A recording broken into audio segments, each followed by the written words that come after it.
y'all could do and rip y'all in two. You can't win. I'm too tough to beat. I'm like that lambskin. Y'all shouldn't fuck with me.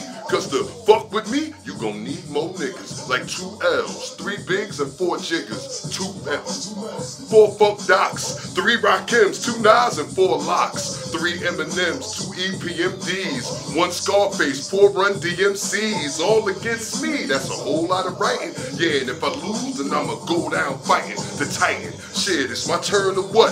If y'all niggas can't hear me, then turn it up. What you don't expect, touch you, know you next. Nigga, fuck you, no regrets. And this is right here. Right where?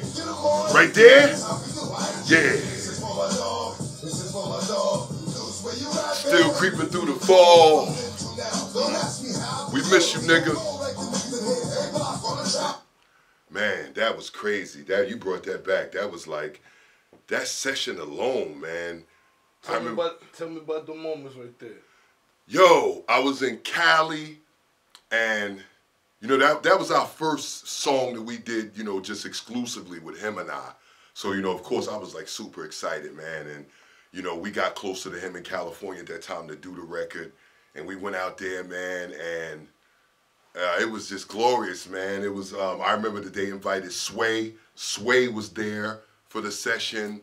He was there. He brought a couple other, a representative from Universal, the label I was on at that time, and oh man, it was just dope. It was just a classic session. And he came through and just blazed the joint, and we just was there listening and listening and listening and listening, and it was crazy. It was crazy. And then the in and out that we did, you know, with him bringing me in, so it was just like exciting because, you know, when he wrote it, Luce, where you at, baby? And I, you know, get to come in and out with him, and that was important to me. Because I wanted people, our voices were always compared, right? You know what I mean? Our voices were always compared, and it was a competitive nature. Sometimes, you know, I took it like, oh man, they say I sound like a little bit, and I know that our voices may be similar in density, but in cadence they're different. So it was important to me when we went back and forth on that track together, you could see and hear how different the cadence in our voices were. You know what I mean? So that was important to me as well. But classic song, big up to PK, man. P Killer Beats on that classic right there. That's who produced the beat? That's who produced the beat. And I mean, that song is still even not released. Somebody got it on YouTube. I don't know how they got it. So how I got it? You got it from whoever else put it on there. I didn't even have it. I got it on a CD, like, yeah. I did my research that day. It's crazy, bro. Tell me about that intro in this album. What's the name of the song? Which one? On DMX album? Oh, it's Dark and Hell is Hot. The very first intro, the top. Big up to Y, man, who was like, yo. What was the name of that song? It's just the intro. The intro, You know right? what I'm saying? These 6'5" niggas. I heard these niggas about to take over on some old power shit.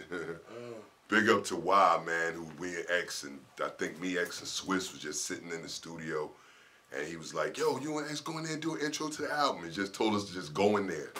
And and that's what it was. We just went in there, me and X, and we standing on, you know, either side of the mic, and I was just like, so you know what I'm saying, these Rough Rider niggas.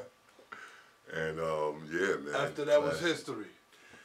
I never knew it, man. I didn't think the album would sell 15 million copies, man. I didn't know at that time that he would still be the only artist to drop an album 6 months after that to the debut on Billboard as #1 as well. Still no other artist has done that. So for me to have both them plaques and be a part of that history, man, I didn't know that was gonna go down like that. You know, I'm happy it did, but we had no idea. Listen, we wasn't even here when the album dropped. We was in Cancun. We woke up, I knocked on his door like, yo, the album came out today. The album came out. He was like, oh shit, yeah, the album came out. You know what I'm saying? We wasn't even in the States when the album dropped. So yeah, it was just dope, man. It was dope. And the ride is still going, man, you know? The ride is still going. Then I saw you guys came across a bloodline, right? Yeah. So that was what the team he was putting together? That was the team he was putting together, man. You know, I wish we could have did more with that. I still wish we can do more with that, right?